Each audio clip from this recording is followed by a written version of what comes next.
And welcome, everybody. Welcome back to News Treason Channel 17. Thank you all for being here. Today in this video, we are going to be talking health once again.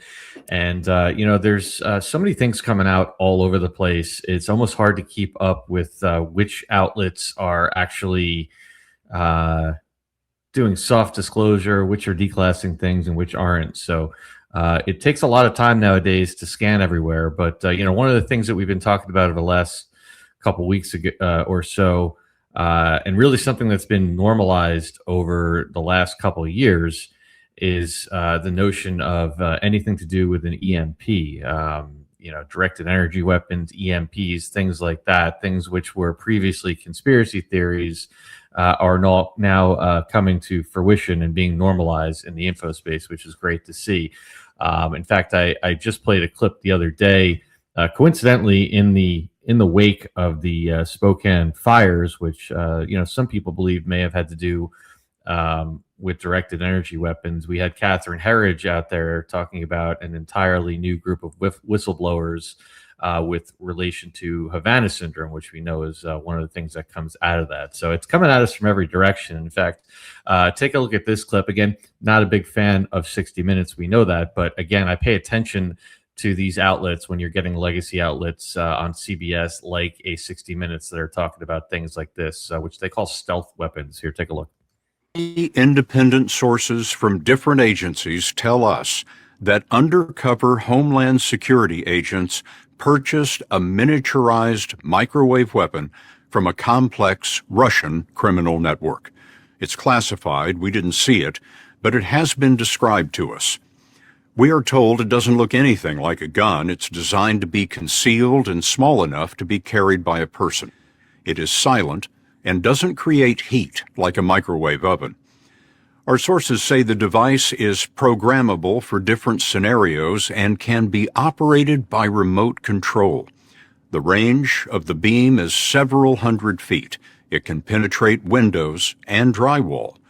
The vital components were made in Russia. Our sources say the key is not the hardware, but the software. The programming shapes a unique electromagnetic wave that rises and falls abruptly and pulses rapidly. Pulsed microwave radiation. Just what Dr. David Relman's investigations predicted.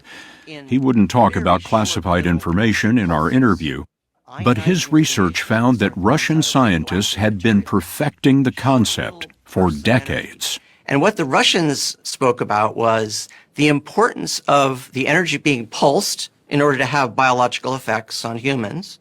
When you produce pulses like this, you can actually stimulate electrically active tissue like brain tissue, and the heart for that matter, mimicking what the brain normally does, but now you're driving it with your pulses from the outside.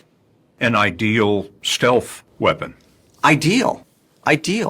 Because literally, the person feels as if this is in my head. Our confidential sources tell us the still classified weapon has been tested in a U.S. military lab for more than a year. Tests on rats and sheep show injuries consistent with those seen in humans. Now, I don't think anybody here is surprised to see this at all. Though, like I said, it's great to see an outlet like 60 Minutes and CBS putting it out there. Let's face it. People that have talked about these type of weapons in any regard over the last decade have been, labeled as crazy tinfoil hat conspiracy theories. But what we're going to talk about today is probably going to change a little bit of the thinking of the quote unquote conventional wisdom when it comes to this stuff. Okay, and I have senior advisor at Brightcore, Ellie Hirsch, here to dive deeper into this a little bit today. Ellie, what are your thoughts on that clip we just showed? I'd say, first of all, I'm glad to see that mainstream media is finally being forced to acknowledge the existence of these weapons. But, I do have to say that one thing I noticed is they're trying to make it sound like it's a Russian thing. But what reason do we have to believe that the US, China, and the deep state don't have the same technology that they're likely using on their own citizens? And what I really want to know, how many people have been exposed to this, because the numbers, they are frightening. So 55 million people worldwide are living with Alzheimer's or some other form of dementia.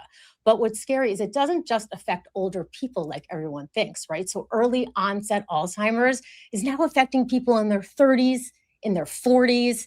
So 373% increase in diagnosis among 30 to 44-year-olds, and 311% increase in 45 to 50-year-olds in the US in recent years. Those numbers are insane. And Crazy. it's not just one thing, that's causing the rise in dementia cases, and it's not by chance. There's no way. So this is a deliberate targeting of our minds. And I would say that, most people think of depopulation efforts as just, killing people off, but you don't have to kill the body to destroy the mind, right? So, and destroying the mind isn't just about cognitive abilities, it's about our mood and our mental state. And it isn't just one thing that I feel like they're attacking us with, it's a cocktail of evil things we're being exposed to.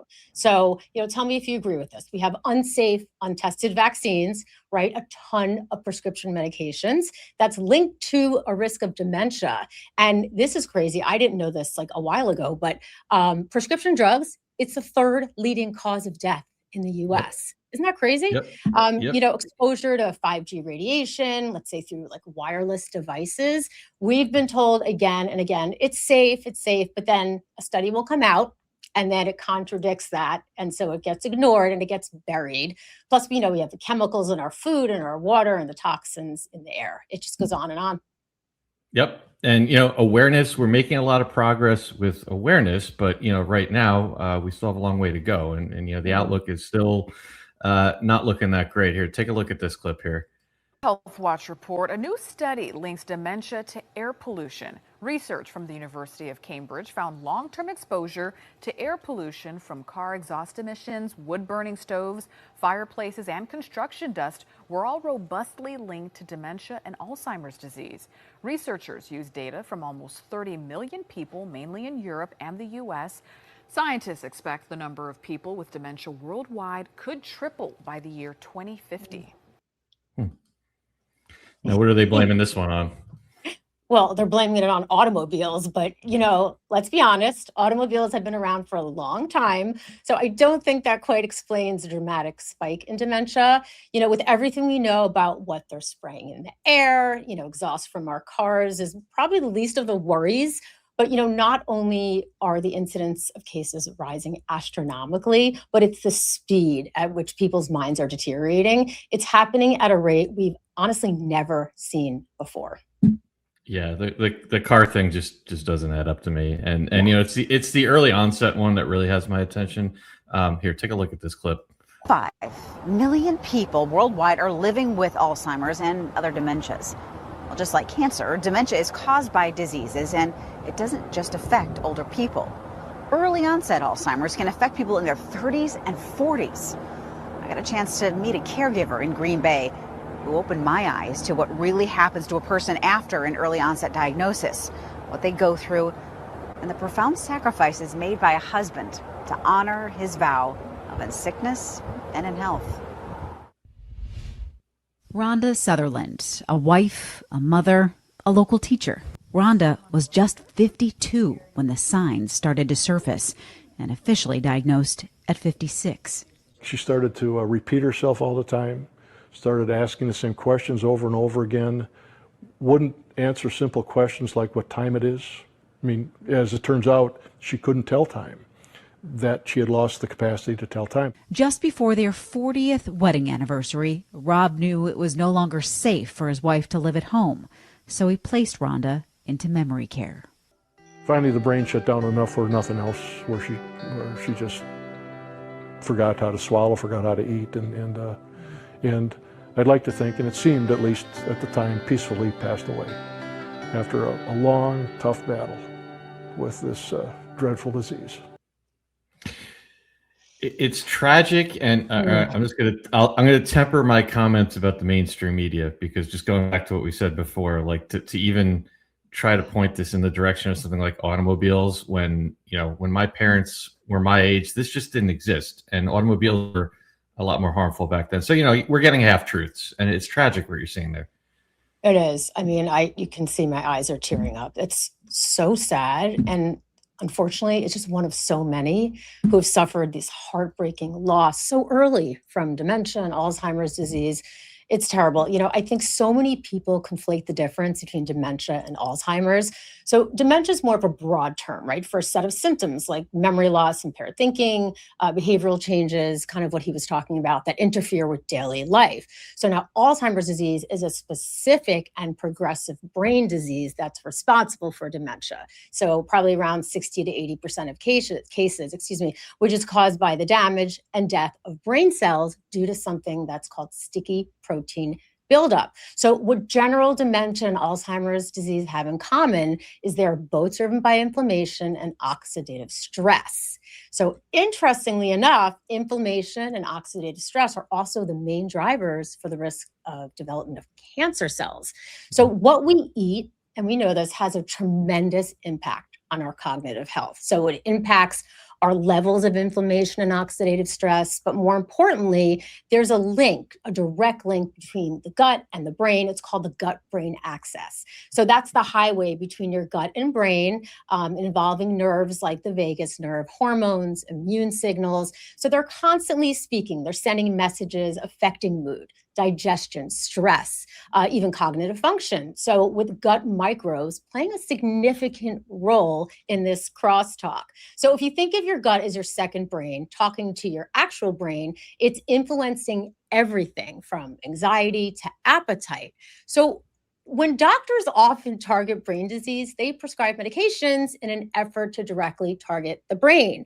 But what they're forgetting about is the root cause and treating the symptoms instead of curing the problem. And so you can find the root cause of problems in the brain, like most other areas of the body, within the gut microbiome because of the balance of that good and bad bacteria.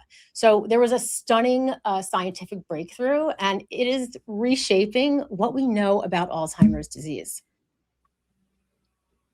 Yeah, I was looking at this. It's just as a side note. It's something anybody that watches my shows knows how much I talk about this. This was like a learning about everything you just discussed with the gut and the brain as somebody that dealt with anxiety and depression and other things. Was just a huge path in my journey in understanding this. It was just something that for a long time conventional medicine just didn't solve. So talk a little bit about this study here. Yeah. So, researchers have managed to actually transfer symptoms of the illness to healthy rats. How'd they do that? By transplanting gut bacteria. And so this discovery could actually revolutionize how we diagnose and treat one of the world's most devastating forms of dementia. So what we put into our bodies, right? I said before, what we eat, what we consume is what determines the state of our mind and ultimately our overall health. Yep, absolutely. And what you're talking about here kind of reminds me of something I saw recently. Take a look at this clip here. The microbiome is producing things central to health. It makes vitamins, it makes clotting factors, it makes serotonin, which is involved in mood. 90% of your body's serotonin is made in the microbiome. What's happening when we alter the microbiome in the modern world? Antibiotics can carpet bomb parts of the microbiome, resulting in overgrowth of one type of bacteria. And a study out of the Mayo Clinic that was recently published showed that kids who took antibiotics in the first 2 years of life had a higher rate of chronic diseases, from allergic rhinitis to obesity, compared to kids who did not have exposure in the first 2 years. Why is that? Well, it may be because their microbiome has been altered. Now, the average 2-year-old has already received over 2 courses of antibiotics in their brief 2 years, sometimes in the first day of life, just as a precaution. And we're now trying to have better antibiotic stewardship. Yep. Oh, scary. Exactly right. And there it is. The serotonin thing is a sensitive one for me because as somebody, like I said, that dealt with that kind of stuff. The biggest adjustment I made was to the gut. So talk about that a little bit. Yeah, it's all about education. So I just want to talk about for a second what's actually going on when we're being exposed to all these harmful elements that he was just talking about, being put into our brains. So there's a sticky protein fragment, it's called beta amyloid, and it builds up in the brain.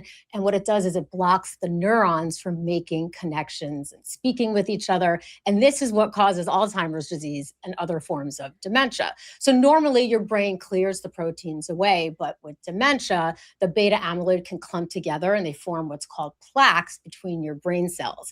And these plaques are what interfere with communication between the neurons. It triggers inflammation, and eventually your brain cells are damaged or killed. And over time, it impacts your memory, your thinking and reasoning, your mood, your behavior, and most importantly, our ability to perform daily, everyday tasks. So the research indicates that we can remove the beta amyloid plaque. We can essentially prevent Alzheimer's disease and dementia from occurring. And drug companies, they spent billions of dollars over the past few decades trying to find a way to remove these plaques from the brain, right? It sounds simple, right? Yep. Not happening. Yep. But they want to pump us full of drugs, and there's easier ways. So here, take a look at. I got one more clip I want to show to you here.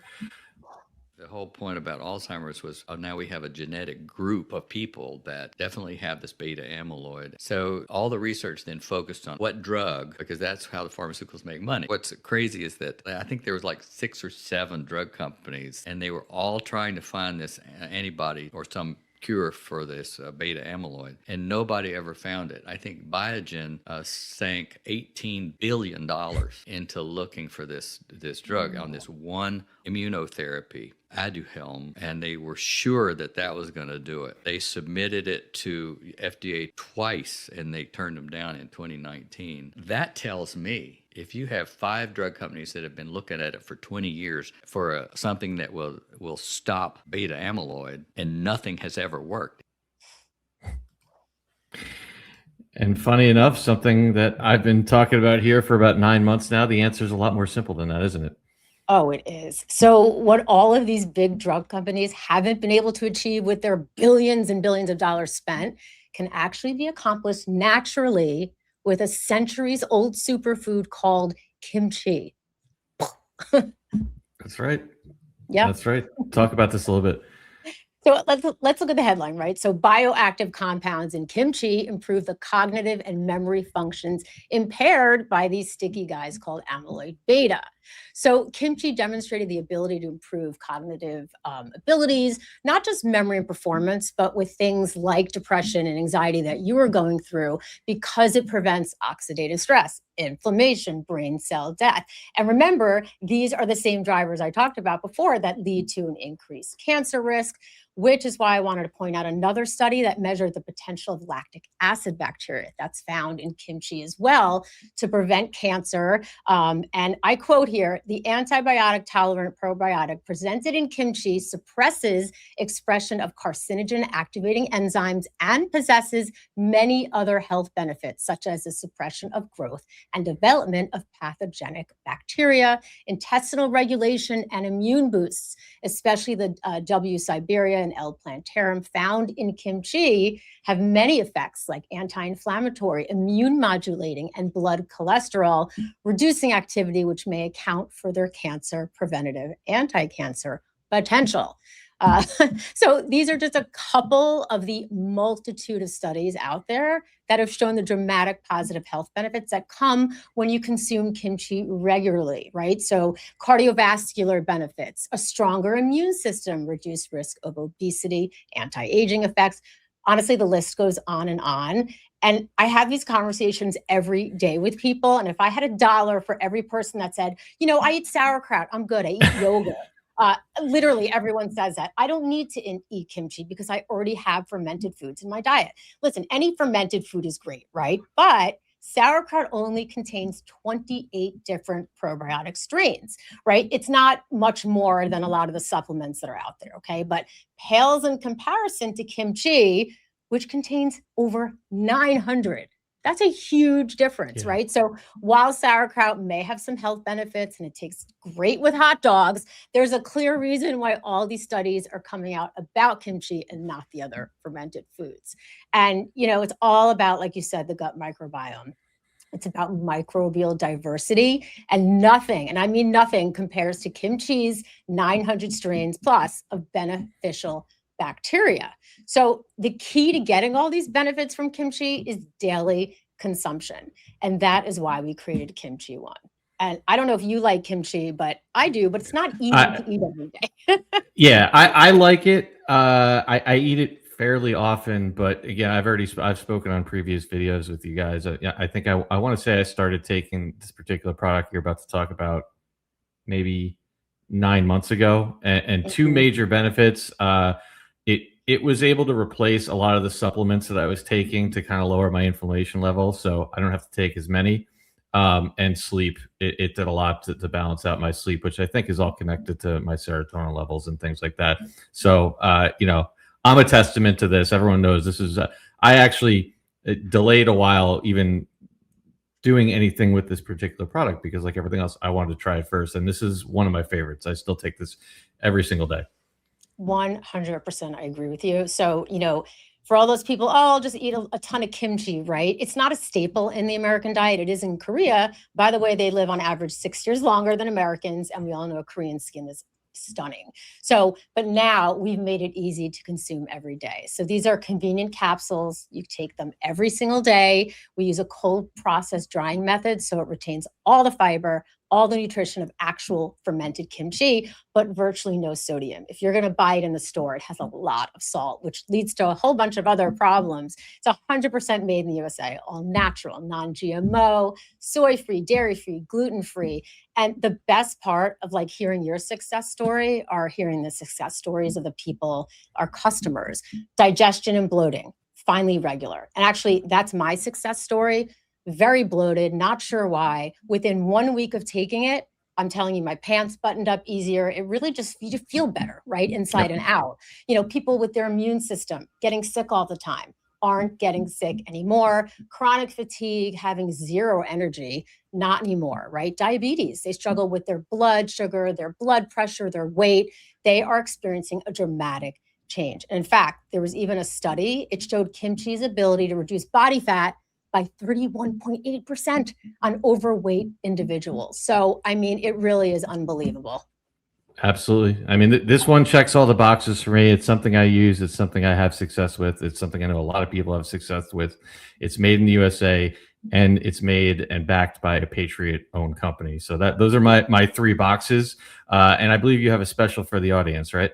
I do, yeah. So they can get 25% off of their order of Kimchi One, and they just need to click on the link below, and they use code NEWSTREASON. But I would call us, and I'll tell you why. Write down this number. It's 888-317-9664, because when you call, you can get up to 50% off your order, plus free shipping. And it gets better. The first 100 callers are going to get a free bottle of Revive capsules with their order. It's another product that we have, and Revive contains 5 types of collagen, hyaluronic acid, biotin, vitamin C, helps to reduce wrinkles and makes your hair grow thicker, healthier, everything, right? It supports your bones and your joints. But remember, you only get the best discounts and the free bottle of Revive capsules when you call. And we love to talk to our customers, right? We love to be on their journey, make sure that's the best thing for them, and hear their success stories. So that number, again, it's 888-317-9664. Thank you. By the way, I love that. So many companies are trying to drive people to, automated squeeze pages and AI and everything else. I love companies that actually want to talk to their customers, field the questions, help them out. Like I said, people have heard me speak about this before. I take not only this, a number of your products every day. It's a great company, as you guys can see, backed by great people, and that means a lot to me when I'm deciding who to work with here. So I hope you guys will check it out. Again, I'll put that on the screen one more time. It is brightcore.com/newstreason. Use code newstreason, or again, for an even better deal and to take advantage of some of those freebies, call them at 888-317-9664. You'll also find that list linked in the description below and in the chat. I'll also post it out on our main Telegram channel for you guys as well. So Ellie Hirsch from Breakcore, any final thoughts you have? And thank you for being here today. Thank you for having me, and I can't wait to come back. Thanks. Take care. Thank you all for tuning in. Have a good night, everybody. Take care. That's treason. They say, holy shit, they caught us. They caught us. What storm, Mr. President? You'll find out.